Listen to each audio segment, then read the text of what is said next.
বাংলাদেশের কোথাও খুঁজে পায় নাই। কিন্তু আমরা তো অদল, আমরা এই ত্রিশাল ছেড়ে কোথায় যাব?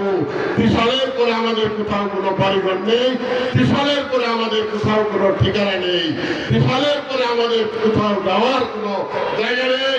যেমন বলেছিল খালেদা জিয়া যে বাংলাদেশ ছেড়ে অন্য কোথাও যে থাকার মতো জায়গা আমার নেই, আমার কোনো বাসা নেই, আমার কোনো বাড়ি নেই, কাজে বাংলাদেশে আমার সব, বাংলাদেশের জনগণই আমার সব। সেরকম যদি আমরা বলতে যাই, আমাদের ত্রিশালী সব।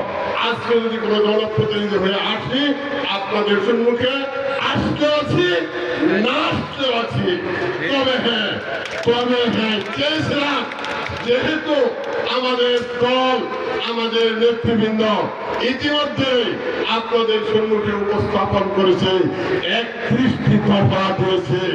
এই দফাগুলি অবশ্যই বাস্তবায়ন করার জন্য চেষ্টা করবে। কাজেই এই দফাগুলি যদি বাস্তবায়ন হয়, আপনাদের ত্রিশালেও যদি বাস্তবায়িত হয়, আর আমরা একটা সুন্দর সমাজ গঠন করতে পারবো।